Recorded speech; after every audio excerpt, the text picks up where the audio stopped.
Well, hello. Welcome to Countdown to Restoration with me, your host, as already stated in the crawl, Danny Thompson. Today, a little bit of a different show.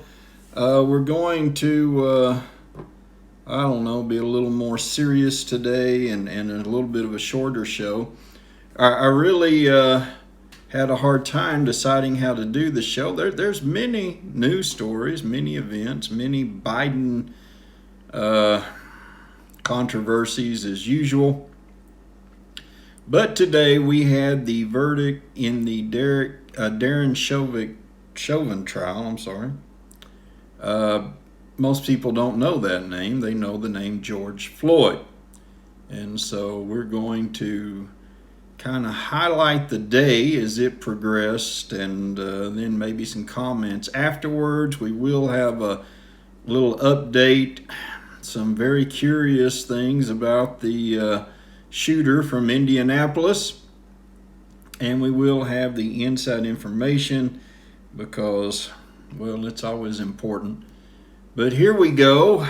As you know, or maybe not know, Derek Chauvin was found guilty of all counts. And so we start with that.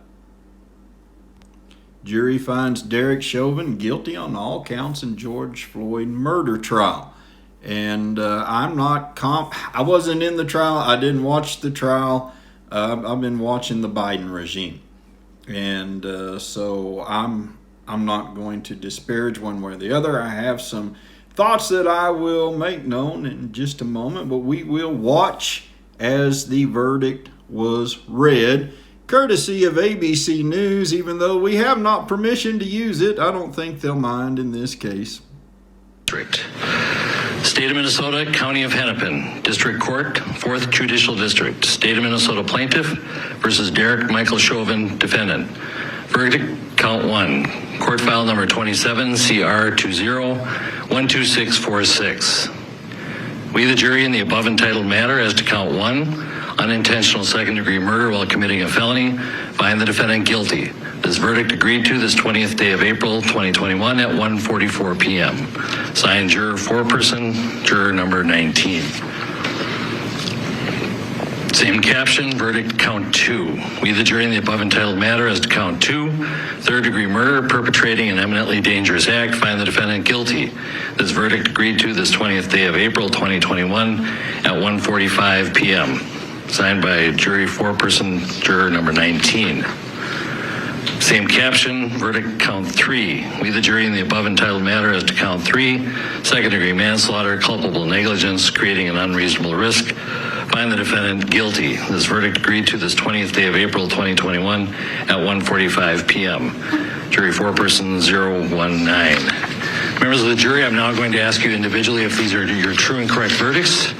Please respond yes or no. Juror number 2, are these your true and correct verdicts? Yes. Juror number 9, are these your true and correct verdicts? Yes. Juror number 19, are these your true and correct verdicts? Yes. Juror number 27, are these your true and correct verdicts? Yes. Juror number 44, are these your true and correct verdicts? Yes. Juror number 52, are these your true and correct verdicts? Yes. Juror number 55, are these your true and correct verdicts? Yes. Juror number 79, are these your true and correct verdicts? Yes. Juror number 85, are these your true and correct verdicts? Yes. Juror number 89, are these your true and correct verdicts? Yes.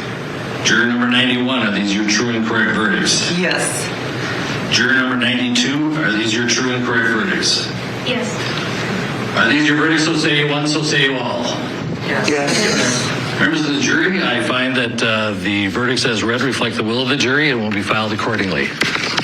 I have to thank you on behalf of the people of the state of Minnesota for not only jury service, but heavy-duty jury service. What I'm going to ask you to do now is to follow the deputy back into your usual room, and I will join you in a few minutes to answer questions and to advise you further. So, all rise for the jury.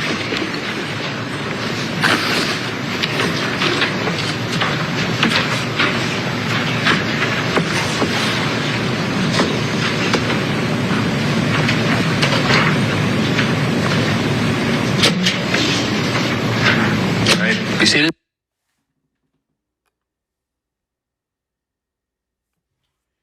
And former officer Chauvin looking quite surprised, as I probably would have been, to be found guilty on all three counts. What were the counts? Here they are. We'll just open this up. Second-degree murder, unintentional killing while committing a felony. Third-degree murder, perpetuating an imminently dangerous act and in evincing a depraved mind. Second-degree manslaughter, culpable negligence creating unreasonable risk. And so found guilty on all three counts. George Floyd's family is now beginning to speak. We, won't cover that, but here's just before we, started to tape. That's the scene outside of the area where George Floyd met his untimely death. And they're basically peaceful. And so I can't imagine why there would be protests and looting tonight, but one never knows. Now, the progression of things was not quite normal today, because while the White House has been saying over and over again they weren't going to say anything, weren't going to get ahead of the verdict, the president did, even though the jury was sequestered, which created a problem in the daily briefing, but to no avail. But we'll look into that part of it. Also, there is this, as you may or may not know, Representative Maxine Waters has been calling on protesters, if they didn't get the right verdict, to get aggressive, and she was meaning violent, and I think anybody who listened to her would know that. But she had walked back her words to some extent, but the defense had asked for a mistrial based on what she said, because the jury was not sequestered. And the judge denies Chauvin, this was yesterday, Chauvin's defense's motion for mistrial, but says Maxine Waters' comments could lead to this whole trial being overturned. We don't know. Plus, there is the incidents of the last week. Another black male being killed. They're, right next to Minneapolis by police, and also the release of the tape of the young boy in Chicago who was killed by police, not last week, but the tape was released. You have many mitigating factors, as they like to use the term mitigation in the White House. You also have many already declaring Officer Chauvin is guilty. Even the president earlier in the campaign, everything else. So again, the problem isn't, and I'm not getting on one side or the other, and I'm trying to be very careful. The problem is all of the repercussions this will have, negatively and positively, are, how do you say this, especially being white, without sounding one way or another? Are there problems between the black community and police? Obviously. Whichever side you think the problem is on, there are problems. What's the answer? Less policing? Well, even black communities don't want less policing. There's communities that when they talked about defunding police, it was black communities that spoke up by and large and said, no, don't do that to us. We need police. I think that the answer is we're going to have to go deeper than police and problems, between black black people, especially black males and police. Yeah, we can state the crime statistics that most crime is committed by black males, et cetera, percentage, base. And we can do all that. And we will come up with the same answers, the same realities, I should say. You're going to have black males being killed by police, and that sounds like just a blanket thing, but you will have that in the news. We've gone through many things. The Rodney King, if you're old enough, the Rodney King incident in Los Angeles, and I've even heard some people lump the O.J. Simpson trial in with this, and how that fits, I don't know. I don't understand that one. Again, he was acquitted, but I don't understand how that, unless you just look and say it was a black man trying to be framed by police, okay. Call Geraldo Rivera if you want to talk O.J. Simpson. I wasn't in the courtroom, he was. And he seems to think O.J. was as guilty as they come. I don't know. I watched it on TV like many of you did who are of the right ages to do so. And I don't know how O.J. Simpson is brought into this at all, but they have, because it's black versus white in many people's eyes. And that's really the problem, isn't it? Black versus white. And there's only one answer for that. Most people don't want that answer. Number one, because not the answers that people give, because those answers, equity. We have to do, pump more money into black neighborhoods. We have to do all this more for blacks. And I'm not saying that black communities don't need help. Understand where I'm going with this. We've got to get some real solutions. Abortion's not a real solution in the black community. Just more money is not a real solution. Passing gun laws is not a real solution either, because Chicago has very serious gun laws, as does Baltimore and other large cities. And there's a lot of black people, mainly black males, being killed. We're going to have to get, as much as people don't like it, we're going to have to get to the destruction of the black community at some point. And we're going to have to deal with those issues. Yeah, you can say, well, the drug abuse. Well, what's leading to so much drug abuse? It's not just lack of money. Yeah, that's a part of it. The neighborhoods are too poor, but why? Businesses say we won't come in because of the crime. Why is the crime there? Because of the poverty. Why is the poverty there? Because of the breakdown of the family. Why is the breakdown of the family there? Because of the poverty. We just keep going round and round in circles. And so we say, okay, we'll take them out and move them into the suburbs. We'll change zoning laws and move black people into the suburbs, out of these communities. But what do? We move them. We don't elevate their lives so they can make a choice where they want to go. We move them into just a better, nicer surrounding, but with the same community effects in effect.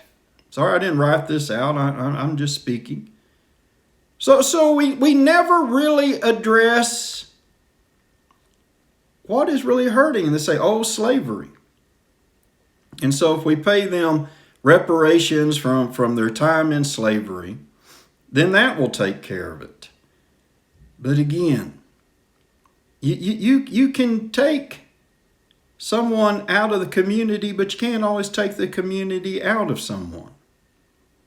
And yeah, you can point and say, well, look at the rap culture. Well, this was going on before the rap culture, even though I don't think you can listen to a large part of rap lyrics and look at the culture and say, this can't be good for anyone. And of course, as we point out every day here on our little show, seculardems.org, Secular Democrats of America, you can find them at seculardems.org. Their thought is a godless society. And maybe that's the whole problem.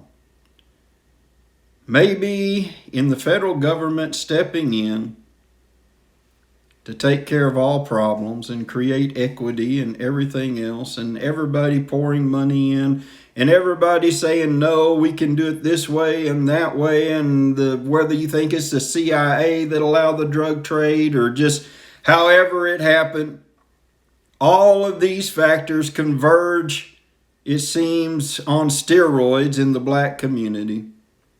We're going and black churches moving from preaching what they should have. We have a right to exist. We have a right to equal treatment in this country. But moving that from that into issues that just, they don't help anyone. And again, I'm white. I've never lived in a black community. I'll never be black. I'll never understand what they understand and know what they know. But I do know this. There are answers if we'll get past the politics, if we'll get past the color issue, and we just look at each other as people. And we say what's wrong here would be wrong anywhere. And it is.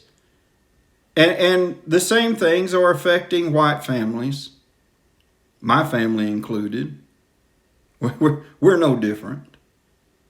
The same thing is affecting Latino families and to some extent Arab families. You can just Asian families. You can go down the line.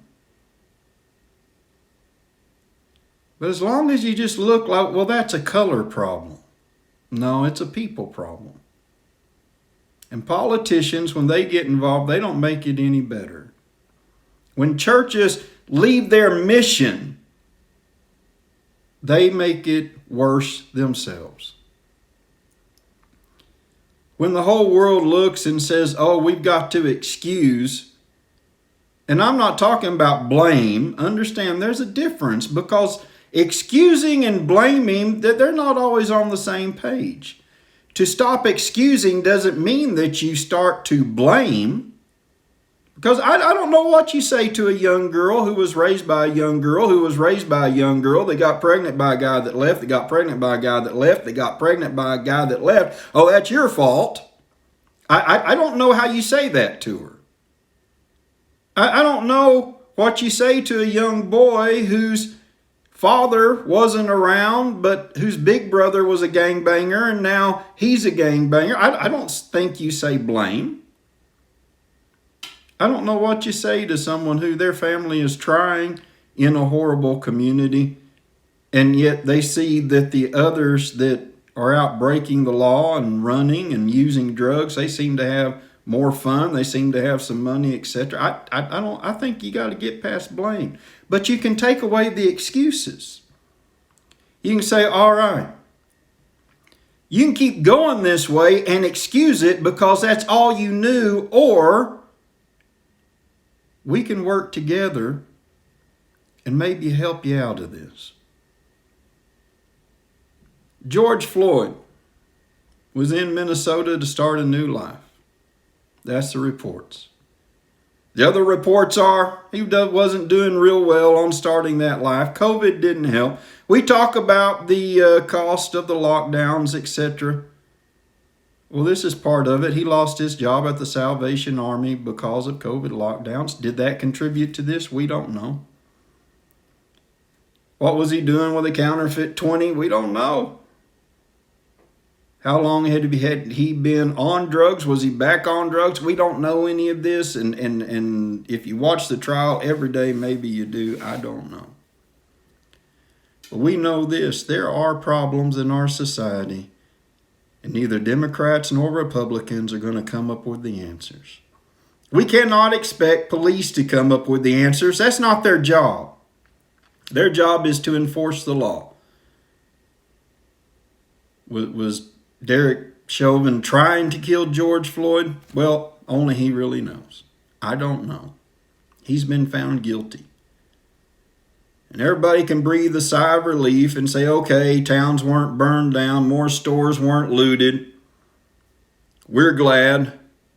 He deserves it. Maybe he does. Maybe he doesn't. I don't know. I'm not here to look into that. That's been decided by 12 of our peers. What I'm saying is this doesn't change anything, because there are still the underlying problems. And the biggest problem to that is the problem of color that says, help, give me extra help. You don't deserve help. You're different than I am. I'm different than you. And we're all different. But we've got to go past that and say, you know, there's a point. If we can look and we can establish the things that are really good, and we can build on that, and we can help each other. Does it help somebody more just to give them money, or does it help somebody more to give them a job? Even Democrats agree it helps more if they have a job, because there's more to a job than money.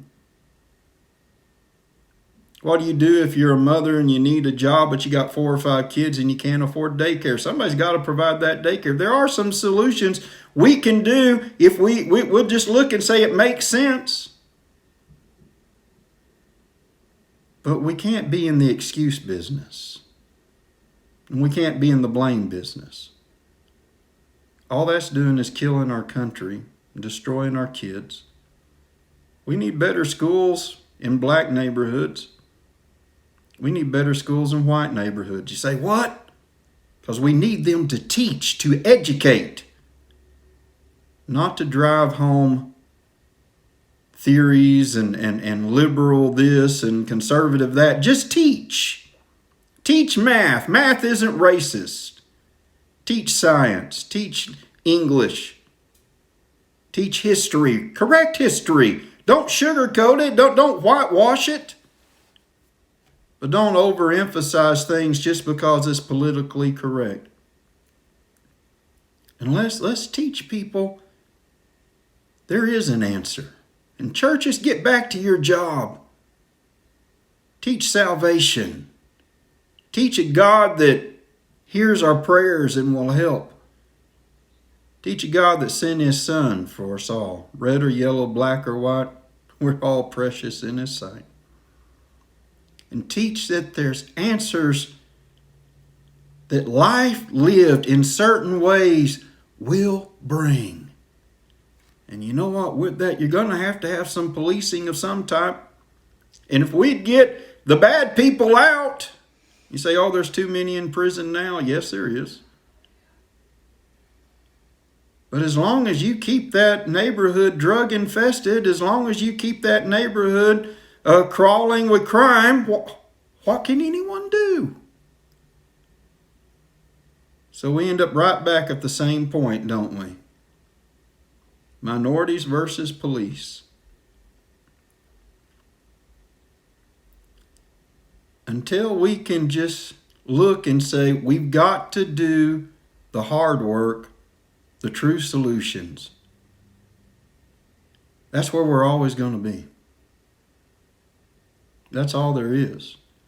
Until you can get presidents that understand the rule of law on both sides, and they know how to speak and correct and carry themselves, and members of Congress, they'll do the same on both sides, until you can get governors and legislators, mayors.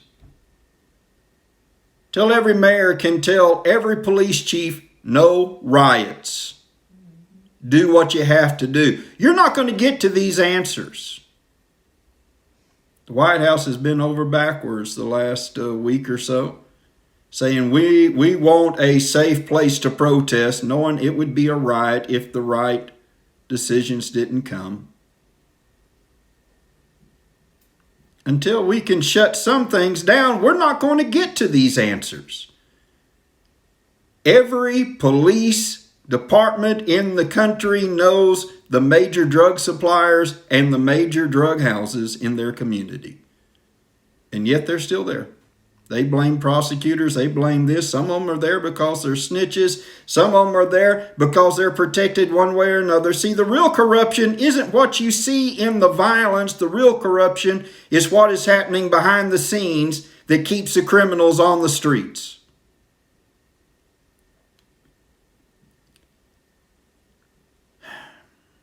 But you don't need another white guy, almost 60 years old, telling you these things. Because nobody wants to listen to us, and I don't blame them. But you don't need someone who's just walked out of a store after setting it on fire because they don't like something that happened. You don't need to listen to them either.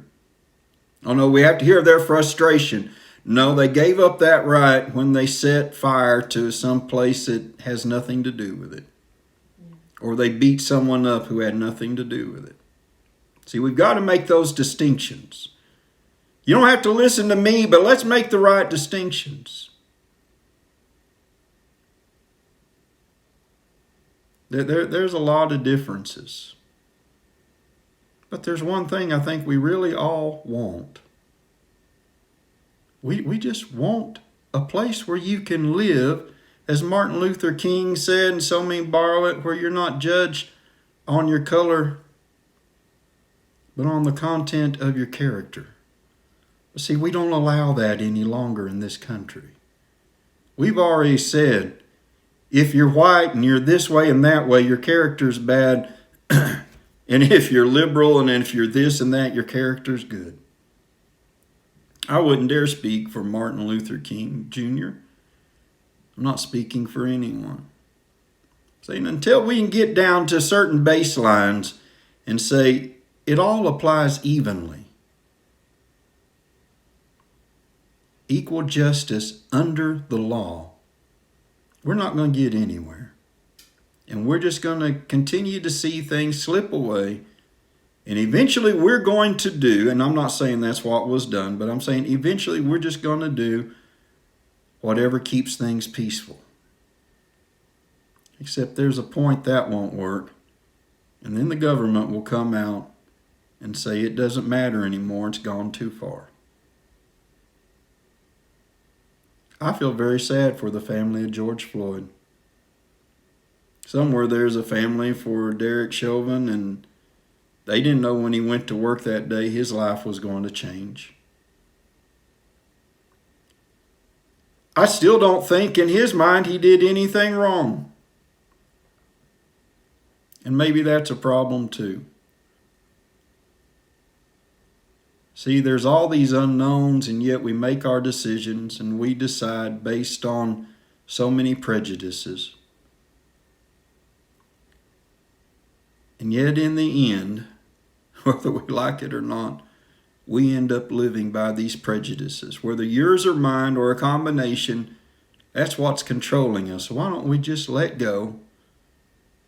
Go back to where we were getting to at one point in this society. It was before a president, and I know what I'm going to say is going to cause problems, but that's okay. That's one of the reasons I'm here. It was before a president named Barack Hussein Obama became president. And I don't know why. I don't know why he did this. I know why he was president. He got the most votes. But I don't know why. After he was voted in by whites and blacks and Hispanics and everyone else, I don't know why he saw the need to stir the racial pot. I don't know why he didn't try to bring that together. Of course, people will say, well, he did it to destroy the country. Well, maybe he did, maybe he didn't. He certainly did it, I believe, for political gains, because if things are healing, why not bring us together? But they didn't. We're not.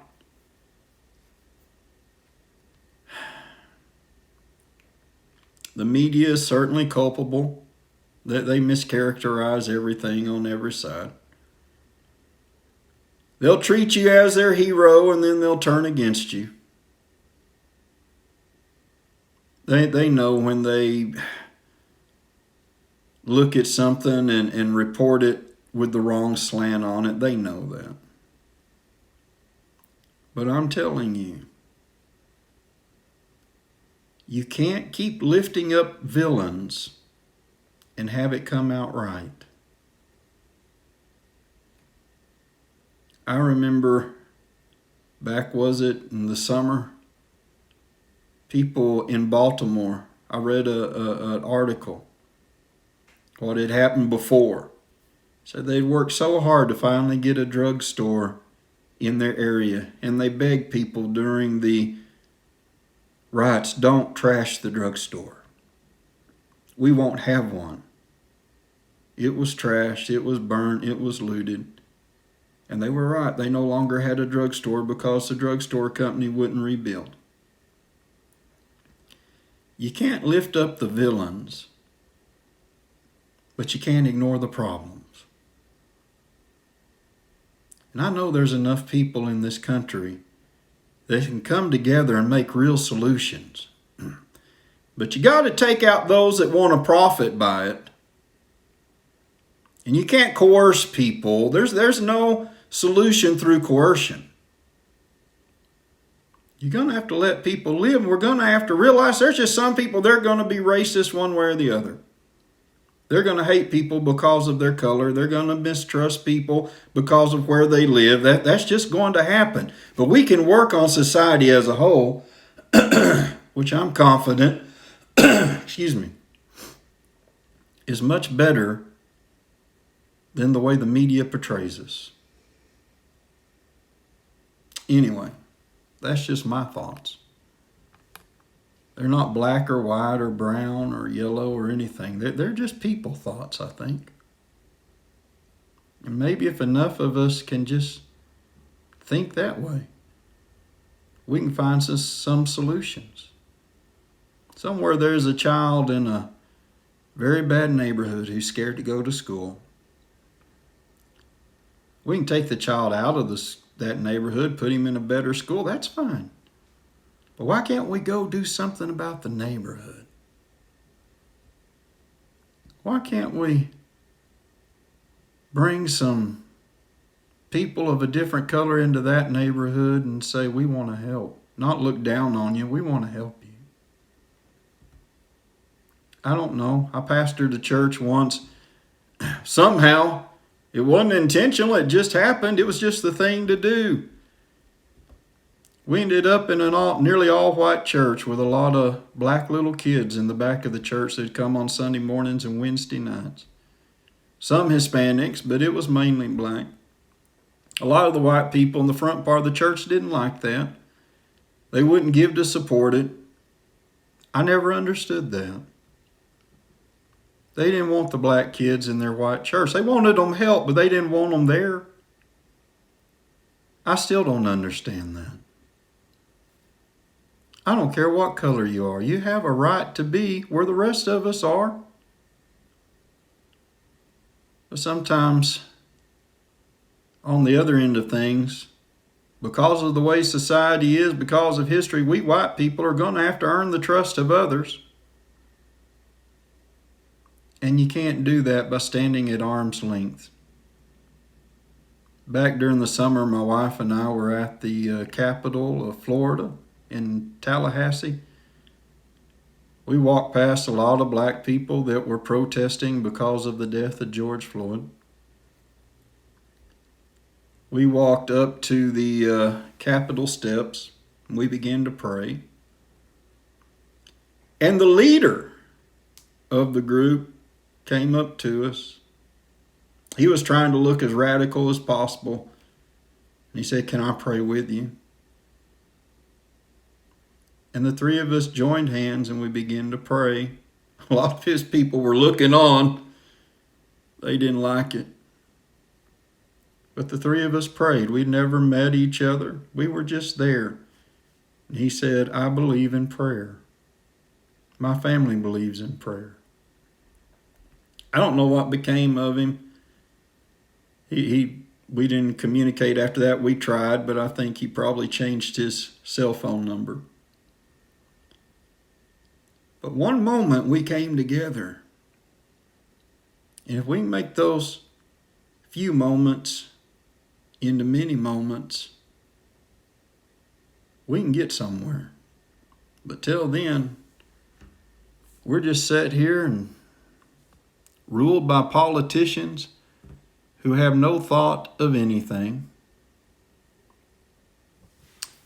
And I was going to bring in President Biden's comments on things, but it's unimportant. It is important because it shapes a lot of people's views, but it's unimportant on today. There's really nothing to celebrate because the problems just don't go away. There's going to be some young man killed or kill somebody in Chicago. There's going to be another police incident. There's going to be more problems because of crime in schools. We can say, but this is a big step. No. This is only a pause in the road. The steps are what we do from here. We all stopped along the way and we waited. Now, a lot of people are just going to walk off and go back to life as normal. We can't do that. History's shown us it'll happen again. So, a little bit different today. It's not my normal beat. But I felt we had to stop. We've got to look at ourselves. You can say, no, I'm not prejudiced. I'm not like that. I am so much not like that. But what are you doing to help? What are we doing to help? Well, let's try. Maybe all you can do is say a prayer. It's okay. Maybe you can reach out and make a friend. Maybe your church group can say, let's get involved. Same church group, we were going into a black neighborhood, and not to lift me up. Wasn't anything I went there to plan to do. It's just opportunities that opened up, and sometimes that's the best. Sometimes your plans don't work, but just take the opportunity. Some people didn't want to go into the neighborhood. You know why? They were afraid. Well, sometimes you got to get past your fear. Sometimes you just got to say, hey, I'm just here. What I try to do isn't going to be perfect, and don't judge me wrong. Sometimes I may seem like I look down on you. Sometimes I may judge too much. I'm human too. But I'm here. I want to listen. And I want to help. But again, let's cut out the blame. Let's cut out the excuses. And let's find some middle ground. God bless you. We'll be back tomorrow. I do have some quick inside information on the White House that I think is important. So we'll do that and go. Because the White House is a place of many bad things right now. And they're not trying to help this country. You've got to understand that. There's no help in Washington, D.C. The talk is that Susan Rice is very tired of the complaining. She wants more from everyone because there is a June 1st deadline for more projects. June 1st is an important day for them. Remember that. I don't know why. I'm listening for more. They are very worried about Russia. They think Russia is planning something big, a very large hack or something else. And we do have the slide on it, but I'm not going to show it today. They are amassing more troops at the Ukrainian border. So a lot of things going on. God bless you. God bless America. Pray for one another. Pray. Ask God, what part of the answer can you be? I bet he has a part for you to play. God bless America. We'll see you tomorrow.